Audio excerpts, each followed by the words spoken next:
Première mission au feu en Afghanistan, c'est la première fois qu'on t'envoie. T'es excité avant, t'es un peu inquiet, j'imagine, comme chaque être humain raisonnable.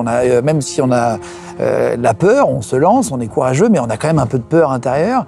Ou est-ce que pas du tout, t'y vas, t'es excité parce que ça fait des années que tu t'entraînes. Comment ça se passe? Ouais, j'étais surtout excité parce que je suis parti en Afghanistan. L'Afghanistan, c'est un pays un peu mythique. Donc le fait de partir là-bas, à l'aventure quoi. Enfin, j'avais 25 ans, j'attendais que ça. Je sortais de 2 ans d'épreuves de sélection et de stages d'hiver pour en arriver là. Donc ouais, non, il n'y avait pas d'appréhension, il n'y a que l'envie d'y aller, quoi. Qu'est-ce qui va se passer là-bas sur ta première? Qu'est-ce que tu vas devoir faire? Qu'est-ce qui te marque?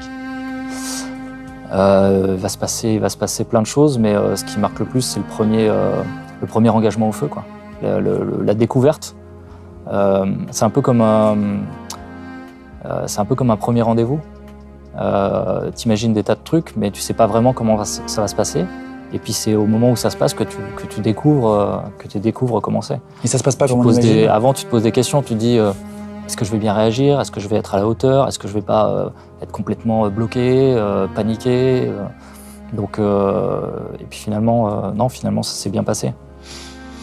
Tu rencontres le premier PIMA, les autres forces spéciales là-bas, vous êtes plusieurs sur le terrain, vous allez bosser ensemble dans des missions. Comment ça se passe avec les autres? Ouais, on était tous ensemble. Donc c'était un groupement de forces spéciales avec des groupes des 3 armées, donc de l'armée de terre, de la marine et nous. Et donc on faisait nos missions. Donc pour moi c'était une découverte parce que c'était mon premier déploiement. Mais en fait c'est ce qu'on fait tout le temps. Donc après, c'est ce que j'ai connu après pendant toute ma carrière. Parce qu'on est toujours déployés les uns avec les autres. En fait, on se connaît très bien, on fait des missions ensemble, un groupe du CPA-10 et un groupe de la marine ou de l'armée de terre sur la même mission. Moi, j'ai commandé des groupes du 1er PIMA ou des commandos marines. On est vraiment tout le temps ensemble. On fait les mêmes missions, donc